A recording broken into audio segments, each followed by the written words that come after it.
अस्सलाम वालेकुम स्टूडेंट्स। बेटा कैसे आप लोग? उम्मीद करता हूँ खैरियत से होंगे। बेटा आज इलेक्ट्रोकेमिस्ट्री को जो है वो हम स्टार्ट करने जा रहे हैं। तो स्टार्ट करते हैं इलेक्ट्रोकेमिस्ट्री से।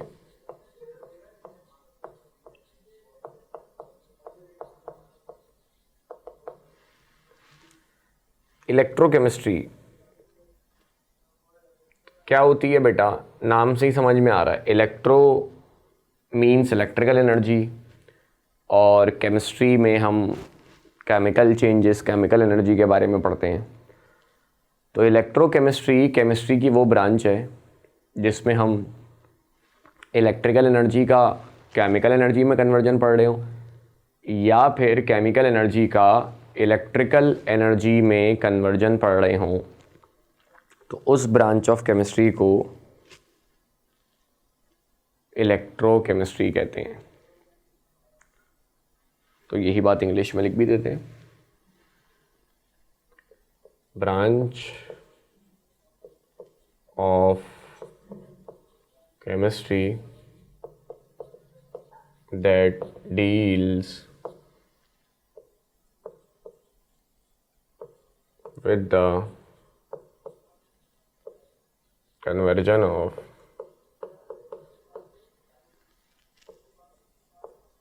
electrical energy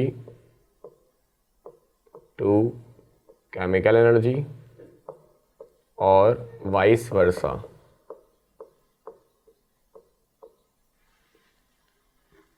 सही है। ई इलेक्ट्रिकल एनर्जी, सी ई केमिकल एनर्जी।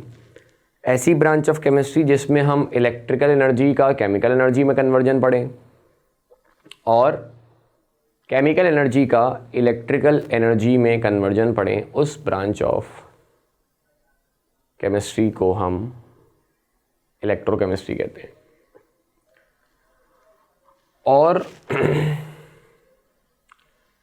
ये काम बेटा जिस सेल के अंदर होता है, मतलब इलेक्ट्रिकल एनर्जी केमिकल एनर्जी में कन्वर्ट हो रही हो या केमिकल एनर्जी इलेक्ट्रिकल एनर्जी में कन्वर्ट हो रही हो, उस सेल को बेटा हम इलेक्ट्रोकेमिकल सेल कहते हैं।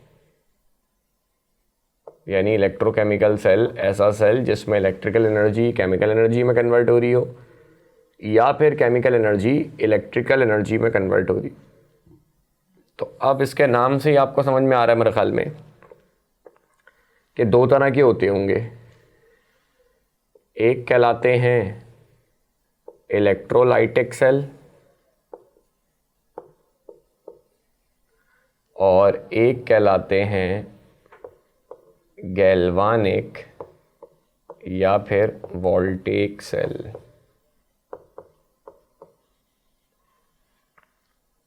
ठीक है।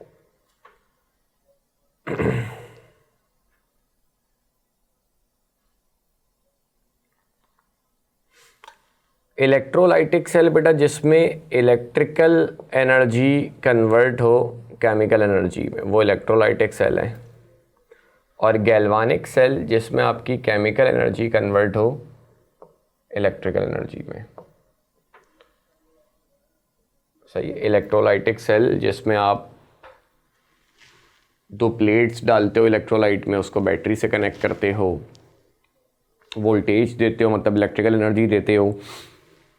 नेगेटिव आइन पॉजिटिव प्लेट पे जाता है, वहाँ जाके ऑक्सीडाइज होता है। पॉजिटिव आइन नेगेटिव प्लेट पे जाता है, वहाँ जाके रिड्यूस होता है। इसका मतलब केमिकल एनर्जी, केमिकल रिएक्शन हो रहा है। इलेक्ट्रिकल एनर्जी देने पे केमिकल एनर्जी मिल रही है। सही है। वोल्टेज देने पे, इलेक्ट्रिकल एनर्जी देने पे केमिकल रिएक्शन हो रहा है। तो that are called electrolytic cell, जो कि आप अपने सेकेंड ईयर के कोर्स में बहुत सारे पढ़ते हो। डाउन सेल पढ़ा आपने, कास्टर-केल्लर सेल पढ़ा, नेल्सन सेल पढ़ा। ये सारे के सारे बेटा इलेक्ट्रोलाइटिक सेल ही तो हैं। इसमें आप बिजली देते हो, यानी बैटरी लगाते हो, वोल्टेज देते हो, इलेक्ट्रिकल एनर्जी देते हो और फिर आपका जो है वो रिएक्शन होता है।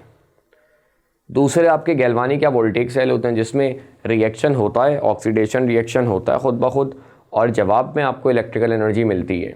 जैसे जितने भी आपके सेल हो गए, नॉर्मल जो आपका सेल है, माइक के साथ जो सेल कनेक्ट हुआ हुआ है, कैमरे के साथ जो सेल कनेक्ट हुआ हुआ है, सही है, रिमोट में जो सेल लगे होते हैं, तो ये सारे सेल या बैटरी, गाड़ी की यूपीएस की बैटरी हो गई, सही है, या वो घड़ियों में लगते हैं छोटे वाले सेल, तो ये सारे गैल्वानिक या वोल्टेइक सेल आ जाते हैं। मतलब इनमें क्या होता है, इनमें रिएक्शन होता है, केमिकल एनर्जी कन्वर्ट होती है किसमें, इलेक्ट्रिकल एनर्जी में। आउटपुट में आपको इलेक्ट्रिकल एनर्जी मिलती है जब भी जितनी भी आपकी बिजली से चलने वाली चीज़ें हैं वो चलती हैं सेल के साथ या बैटरी के साथ, तो वो आपके गैल्वानिक या फिर वोल्टेइक सेल कहलाते हैं। ठीक है, तो यहाँ बेटा इस चैप्टर में हमने इन दोनों सेल के बारे में ही पढ़ना है, इलेक्ट्रोलाइटिक सेल और गैल्वानिक सेल, ये हमारा जो है वो चैप्टर है। ठीक है, मगर उससे पहले कुछ बेसिक चीज़ें जो हैं बेटा वो डिस्कस कर लेते हैं। इलेक्ट्रोलाइटिक सेल स्टार्ट करने से पहले कुछ बेसिक चीज़ें जो हमें पता होनी चाहिए उसके ऊपर जो है बेटा वो बात कर लेते हैं। वो बेसिक चीज़ें क्या हैं बेटा, बेसिक चीज़ें ये हैं, सबसे पहले तो आपको पता होना चाहिए ऑक्सीडेशन और रिडक्शन का डिफरेंस। सबसे पहले सबसे बेसिक चीज़,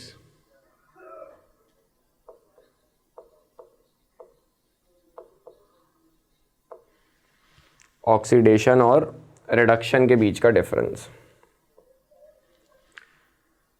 ऑक्सीडेशन का मतलब होता है ऑक्सीजन का ऐड होना,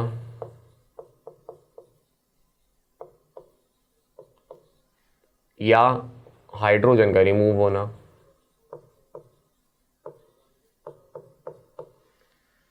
किसी कंपाउंड में ऑक्सीजन को ऐड करना या उसमें से हाइड्रोजन को रिमूव करना, दैट इज कॉल्ड ऑक्सीडेशन। मतलब ऑक्सीडेशन है तो याद रहेगा ऑक्सीजन ऐड हो रहा है, ऑक्सीडेशन मतलब ऑक्सीजन का ऐड होना। ऑक्सीजन ऐड हो रहा है बेटा तो हाइड्रोजन क्या होगा, रिमूव। रिडक्शन में क्या करोगे बेटा, इसको उल्टा करोगे, यहाँ ऑक्सीजन ऐड हो रहा था, यहाँ ऑक्सीजन रिमूव होता है।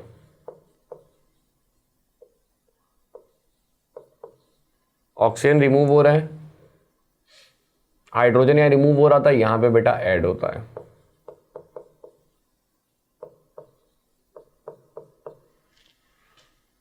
ठीक है, और एक में इलेक्ट्रॉन लॉस होते हैं बेटा, एक में इलेक्ट्रॉन गेन होते हैं। लॉस किस में होते हैं, ऑक्सीडेशन में, और गेन किस में होते हैं बेटा, रिडक्शन में।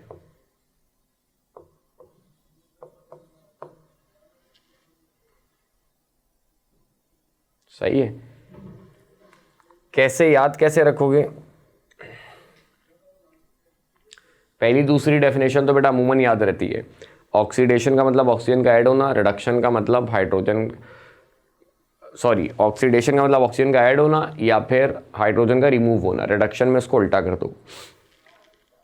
अब इलेक्ट्रॉन की टर्म्स में एक में इलेक्ट्रॉन लॉस हो रहे हैं, एक में इलेक्ट्रॉन गेन हो रहे हैं। ऑक्सीडेशन में इलेक्ट्रॉन लॉस होते हैं, रिडक्शन में गेन होते हैं। अगर ये बात आप बेटा मिक्स कर देते हो तो इसके लिए एक वर्ड याद रख लो। वर्ड क्या है वो, ऑयल रिग। ओ से ऑक्सीडेशन, एल से लॉस ऑफ इलेक्ट्रॉन, आर से रिडक्शन और जी से बेटा गेन ऑफ इलेक्ट्रॉन। ठीक है, तो अगर आपको ये वर्ड याद है ऑयल रिग, ऑयल रिग का मतलब रिगिंग करके, खुदाई करके जो ऑयल निकालते हैं ना उसको ऑयल रिग कहते हैं। तो अगर आपको ये वर्ड याद है बेटा तो आपको ऑक्सीडेशन रिडक्शन की तीसरी वाली डेफिनेशन याद है कि ऑक्सीडेशन का मतलब है लॉस ऑफ इलेक्ट्रॉन, ओ के साथ एल लगा हुआ है तो ऑक्सीडेशन का मतलब है लॉस ऑफ इलेक्ट्रॉन, आर के साथ जी लगा हुआ है, रिडक्शन का मतलब है गेन ऑफ इलेक्ट्रॉन। तो ऑक्सीडेशन का मतलब लॉस ऑफ इलेक्ट्रॉन, रिडक्शन का मतलब गेन ऑफ इलेक्ट्रॉन। ठीक है और ऑक्सीडेशन में बेटा इलेक्ट्रॉन लॉस हो रहे हैं। इलेक्ट्रॉन लॉस होने पे बचपन में आप लोग पढ़ते हो पॉजिटिव चार्ज आता है। पॉजिटिव चार्ज का मतलब हुआ ऑक्सीडेशन नंबर का बढ़ना। सही है, ऑक्सीडेशन नंबर का बढ़ना। तो increase in oxidation number is oxidation.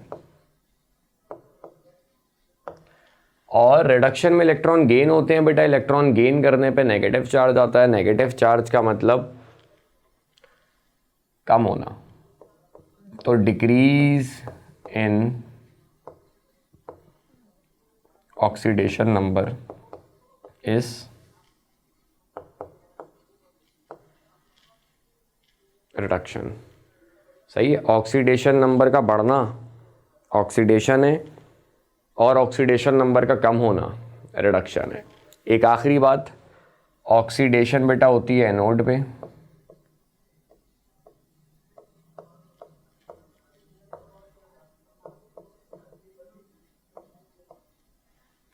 और रिडक्शन होती है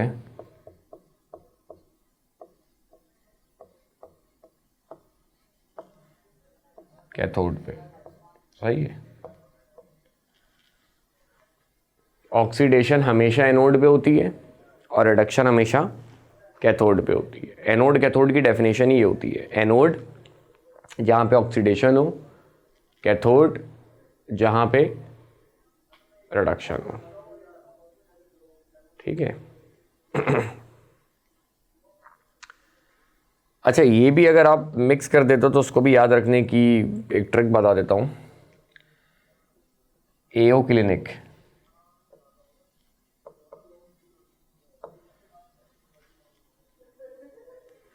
ए से एनोड और ओ से ऑक्सीडेशन, तो एनोड पे ऑक्सीडेशन होती है। इसी तरह रेड कारपेट अवार्ड्स तुम लोगों ने देखे होंगे। तो रेड कारपेट, रेड से रिडक्शन और कारपेट क्योंकि सी से आ रहा है तो कैथोड, तो रिडक्शन कैथोड पे होती है। ठीक है। एओ क्लिनिक एनोड पे ऑक्सीडेशन होती है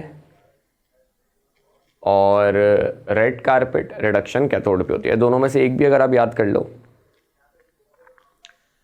जैसे आपने मिसाल के तौर पर एओ क्लिनिक याद रख लिया तो आपको याद है एनोड पे ऑक्सीडेशन होती है तो कैथोड पर जाहिर सी बात है रिडक्शन होगी। या रेड कारपेट याद कर लो, रिडक्शन कैथोड पे होती है तो एनोड पर जाहिर सी बात है ऑक्सीडेशन होगी। ठीक है। तो एनोड वो प्लेट जहाँ पे ऑक्सीडेशन हो और कैथोड वो प्लेट जहाँ पे रिडक्शन हो। ठीक है। तो ये आपका ऑक्सीडेशन रिडक्शन के बारे में जितने भी डिफरेंसेस बनते हैं उनको हमने डिस्कस किया। आगे चलते हैं। इसके बाद बेटा आपको ऑक्सीडाइजिंग एजेंट और रिड्यूसिंग एजेंट के बारे में पता होना चाहिए। ऑक्सीडाइजिंग एजेंट जिन्हें हम ऑक्सीडेंट के नाम से भी जानते हैं,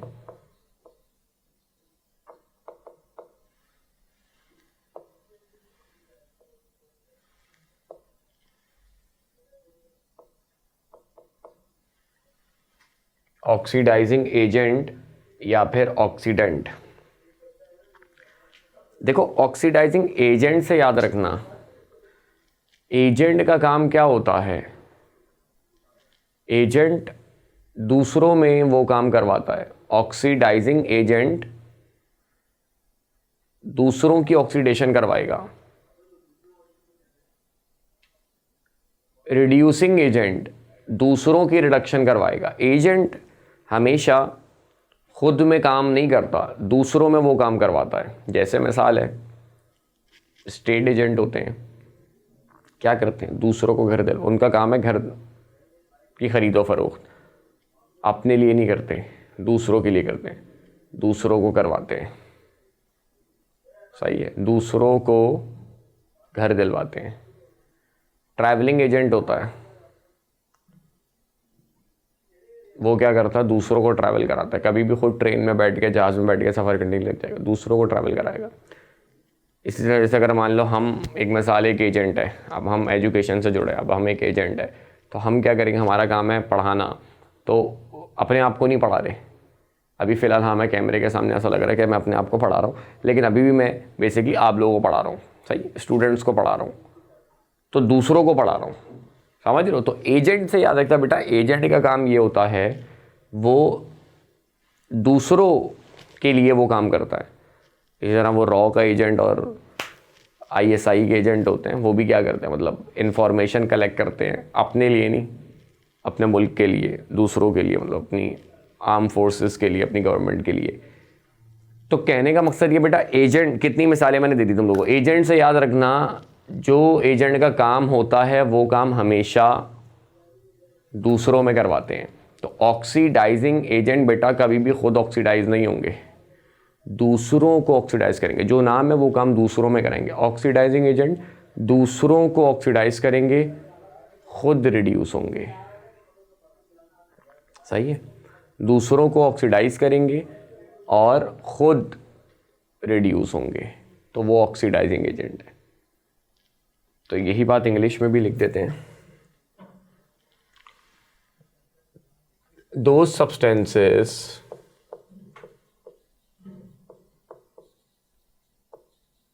which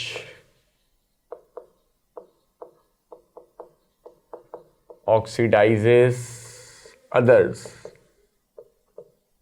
but reduces themselves, तो वो आपके होते हैं कौन, ऑक्सीडाइजिंग एजेंट। एग्जाम्पल्स अगर मैं दूं, सबसे मशहूर और मारूफ एग्जाम्पल जो तुम लोग फर्स्ट ईयर में प्रैक्टिकली भी इस्तेमाल करते हो, KMnO4, K2Cr2, ये दोनों सेकेंड ईयर में भी तुम लोग इस्तेमाल कर रहे हो, और HNO3 भी सेकेंड ईयर में तुम लोग पढ़ते हो, H2SO4 भी सेकेंड ईयर में पढ़ते हो। ये सब के सब ऑक्सीडाइजिंग एजेंट होते हैं आपके। इसके बाद बेटा रिड्यूसिंग एजेंट या फिर रिडक्टेंट।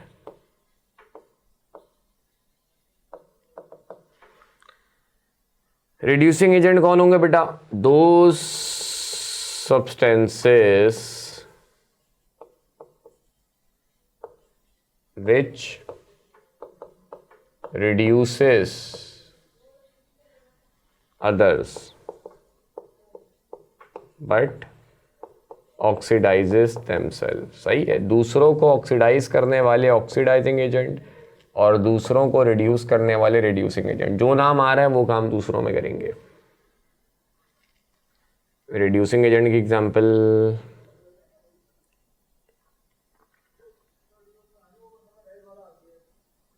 आपके हो गए FeSO4, H2S, formic acid, oxalic acid, ये सारे बेटा आपके, इनका शुमार रिड्यूसिंग एजेंट्स में होता है।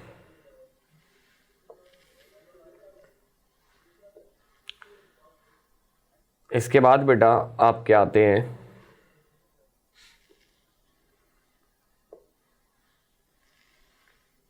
Redox reactions.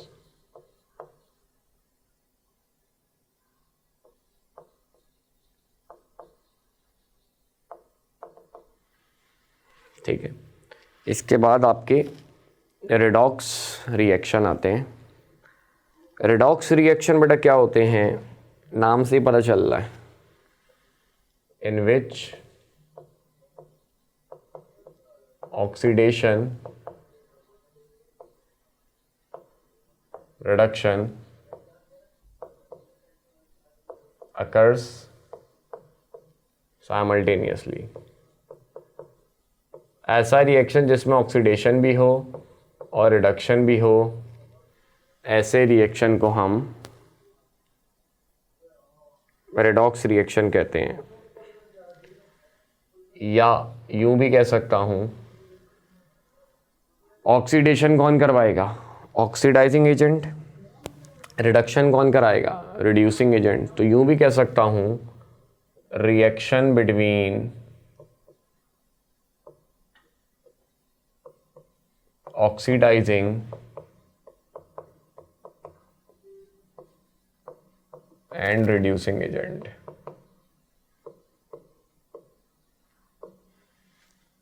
सही है। ऑक्सीडाइजिंग एजेंट और रिड्यूसिंग एजेंट के बीच रिएक्शन कराने वाले, मतलब ऑक्सीडाइजिंग एजेंट और रिड्यूसिंग एजेंट के बीच अगर रिएक्शन हो रहा हो तो वो आपके रेडॉक्स रिएक्शन होते हैं। तो ऑक्सीडाइजिंग एजेंट ऑक्सीडेशन कराएगा, रिड्यूसिंग एजेंट रिडक्शन करवाएगा। तो उस रिएक्शन में ऑक्सीडेशन भी हो जाएगी, रिडक्शन भी हो जाएगी। तो ये हो गया आपका रेडॉक्स रिएक्शन। एग्जाम्पल लेते हैं। इस मिसाल के तौर पर आपका H2S क्लोरीन के साथ रिएक्शन कर रहा है, सल्फर अलग हो रहा है और 2HCl बन रहा है।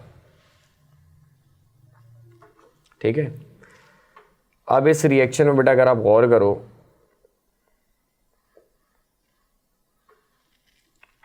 तो इसको अगर आप देखो, हाइड्रोजन सल्फर के साथ लगा हुआ था, एरो के बाद सल्फर अकेला हो गया। इसका मतलब हाइड्रोजन क्या हो रहा है? रिमूव हो रहा है। तो हाइड्रोजन का रिमूव होना इस ऑक्सीडेशन बताया था मैंने आप लोगों को। तो ये ऑक्सीडेशन है। ठीक है। यहाँ पे क्लोरीन अकेला है, यहाँ पे क्लोरीन के साथ हाइड्रोजन ऐड हो रहा है। तो हाइड्रोजन का ऐड होना इस रिडक्शन मैंने आपको बताया था। तो ये आपकी रिडक्शन है। तो देखो बेटा, ऑक्सीडेशन रिडक्शन दोनों हो रही है, ऑक्सीडेशन भी हो रही है, रिडक्शन भी हो रही है। तो ये आपका रेडॉक्स रिएक्शन है। ऑक्सीडाइज कौन हो रहा है? H2S। रिड्यूस कौन हो रहा है? क्लोरीन। अच्छा, ऑक्सीडाइजिंग एजेंट अगर मैं बोलूँ कौन है, रिड्यूसिंग एजेंट मैं बोलूँ कौन है, तो कौन है बेटा? H2S खुद क्या हो रहा है बेटा? ऑक्सीडाइज। तो इसका मतलब ये क्या होगा? Reducing agent.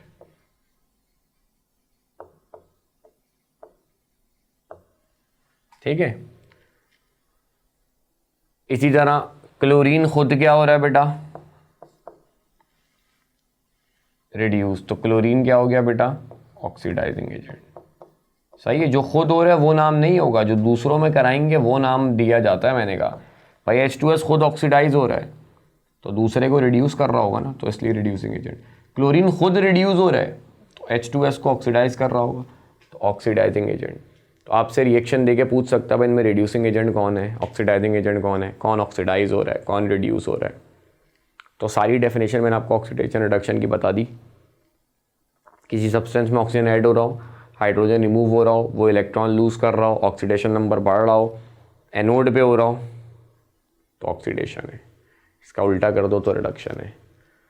और जिसमें खुद मैंने कहा ये 5 काम हो रहे हैं जिनमें खुद ऑक्सीडेशन हो रही है वो रिड्यूसिंग एजेंट है। जिसमें इसका उल्टा काम हो रहा है मतलब रिडक्शन हो रही है वो ऑक्सीडाइजिंग एजेंट है। ठीक है। इसके बाद एक और चीज़ बेटा जो आप लोगों को पता होनी चाहिए वो है क्या?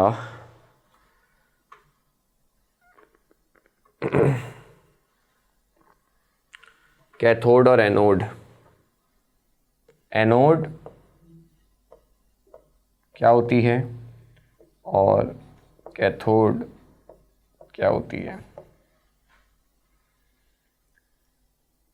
एनोड बेटा वो प्लेट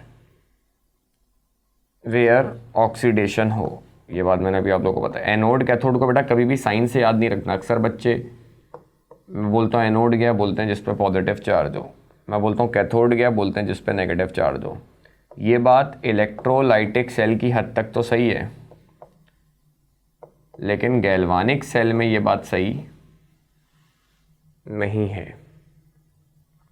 गैल्वानिक सेल में एनोड नेगेटिव होती है, कैथोड पॉजिटिव होती है। कैसे होती है वो जब देखेंगे तब उसमें देखेंगे, ठीक है। तो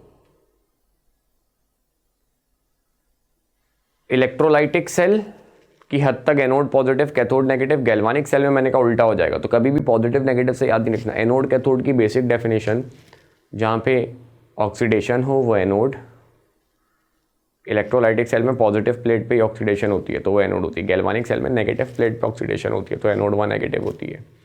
और कैथोड जहाँ पे रिडक्शन हो, इलेक्ट्रोलाइटिक सेल में नेगेटिव प्लेट पे रिडक्शन होती है तो नेगेटिव होती है कैथोड। गैल्वानिक सेल में पॉजिटिव प्लेट पे रिडक्शन होती है तो पॉजिटिव होती है वहाँ पे कैथोड। सही है। तो एनोड कैथोड को बेटा कभी भी साइन से याद नहीं रखना, ऐसे ही याद रखना। जहाँ पे ऑक्सीडेशन हो वो एनोड और जहाँ पे रिडक्शन हो वो कैथोड। अब इलेक्ट्रोलाइटिक सेल में एनोड पॉजिटिव कैथोड नेगेटिव कैसे है उसको भी देखेंगे, और गैल्वानिक सेल में एनोड नेगेटिव कैथोड पॉजिटिव कैसे है वो जब पढ़ेंगे तो उसको वहाँ पे देखेंगे, ठीक है। आगे चलते हैं। इसके बाद एक आखिरी चीज़ बेटा देख लो, फिर इलेक्ट्रोलाइटिक सेल स्टार्ट करते हैं। वो आखिरी चीज़ है बेटा आपकी ऑक्सीडेशन नंबर।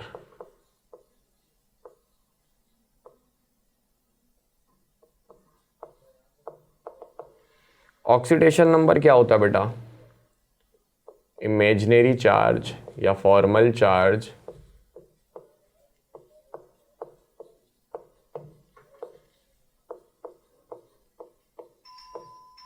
पर एटम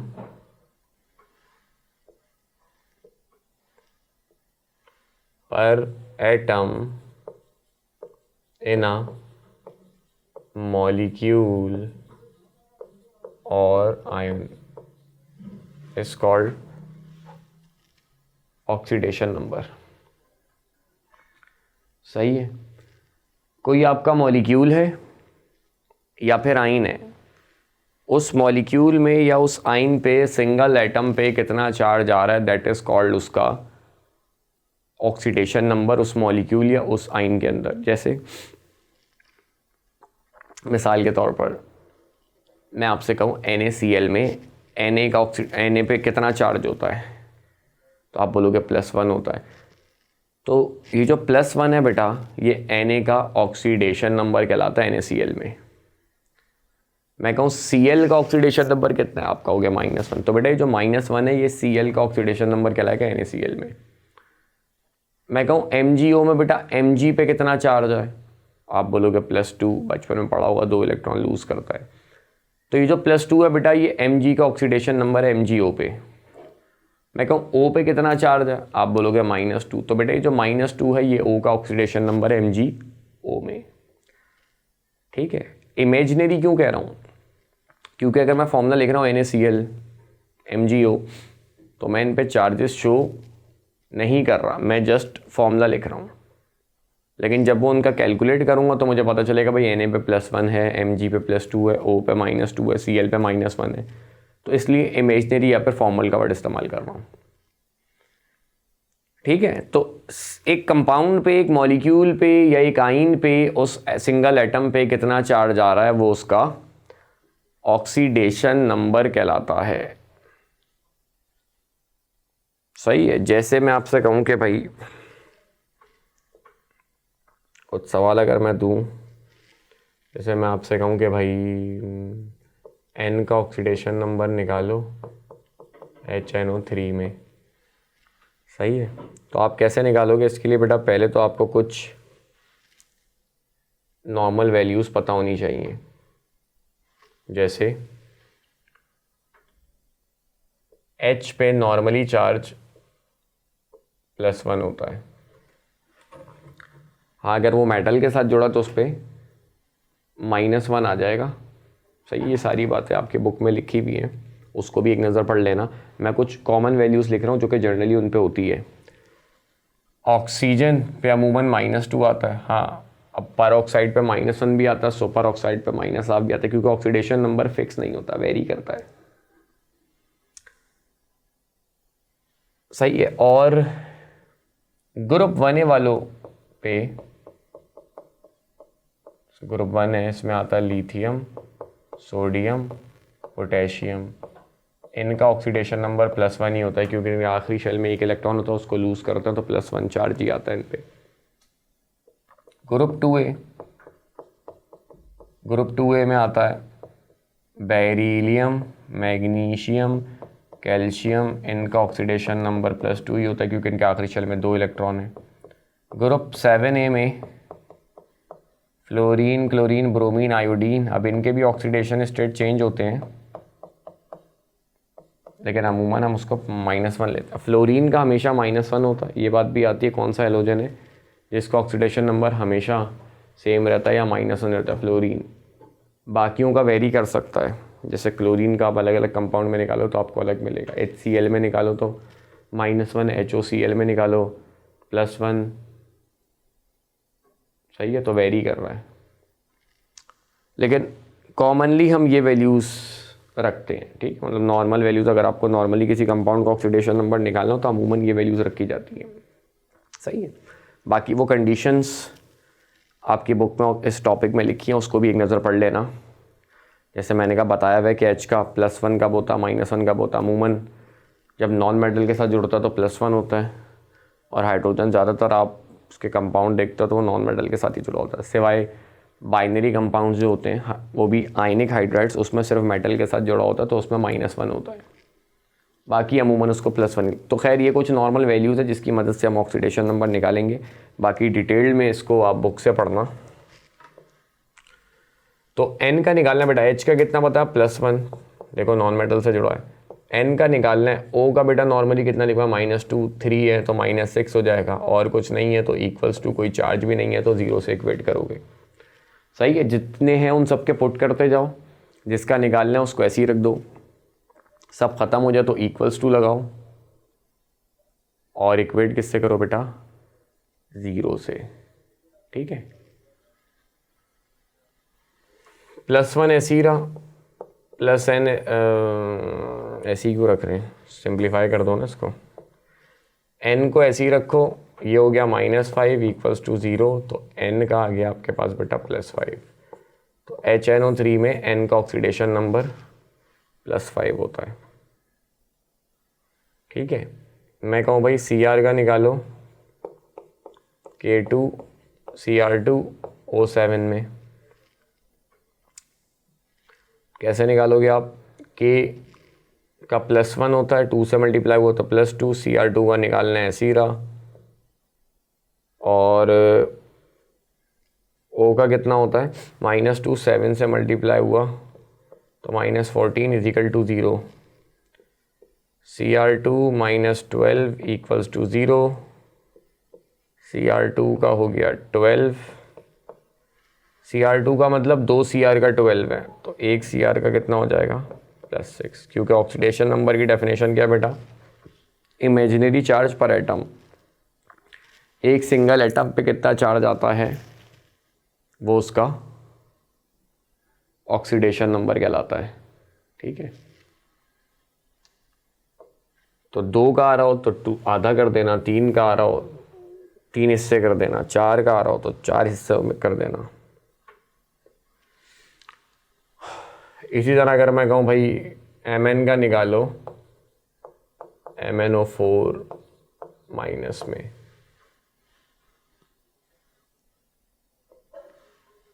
Mn का निकालना है बेटा, O का होता है -2, 4 से मल्टीप्लाई -8 = 0 नहीं आएगा अब की बार, चार्ज लगा हुआ है तो जो चार्ज लगा उससे इक्वेट करना, ठीक है। कोई चार्ज ना हो तो 0 से इक्वेट करेंगे, और कोई चार्ज हो तो उससे इक्वेट करेंगे। -8 उधर जाके बेटा +8 हो जाएगा, Mn का ऑक्सीडेशन नंबर आ जाएगा आपके पास +7, ठीक है। इसी तरह नाइट्रोजन का निकालो, N2 में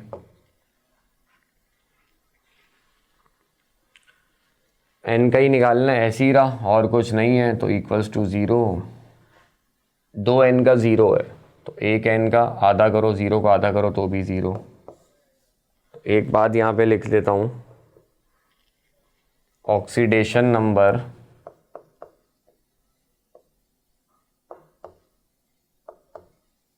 of mono element molecule is 0। सही है। मोनो एलिमेंट मॉलिक्यूल का ऑक्सीडेशन नंबर लाजमी 0 होता है। आपको सॉल्व करने की या चेक करने की ज़रूरत नहीं है। कोई भी ऐसा मॉलिक्यूल जिसमें सिर्फ एक ही एलिमेंट आ रहा हो तो उसका ऑक्सीडेशन नंबर लाजमी 0 होगा। H2 में H का 0 होगा, N2 में N का 0 होगा, O2 में O का 0 होगा, O3 में O का 0 होगा।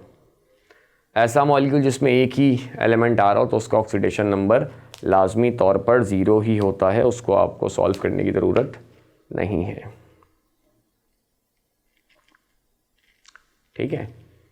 अच्छा, ये चीज़ भी आपको समझ में आ गई होगी। मैंने कहा ऑक्सीडेशन नंबर वेरी करता, तो आपके सामने HNO3 में इनका निकाला +5, N2 में इनका निकाला 0, तो उसका मतलब ऑक्सीडेशन नंबर फिक्स नहीं होता, वेरी करता है। कंपाउंड टू कंपाउंड उसी एलिमेंट का ऑक्सीडेशन नंबर वेरी भी कर सकता है। ठीक है। तो बेटा ये हमने जितनी भी बेसिक चीज़ें थी इलेक्ट्रोकेमिस्ट्री के रिगार्डिंग वो हमने डिस्कस की। तो फिलहाल इस वीडियो को यहीं पे एंड करते हैं। नेक्स्ट वीडियो में बेटा इलेक्ट्रोलाइटिक सेल को स्टार्ट करेंगे। तो फिलहाल इस वीडियो को यहीं पे एंड करते हैं। नेक्स्ट वीडियो में आपसे मुलाकात होगी। अपना ख्याल रखना। अल्लाह हाफ़िज़।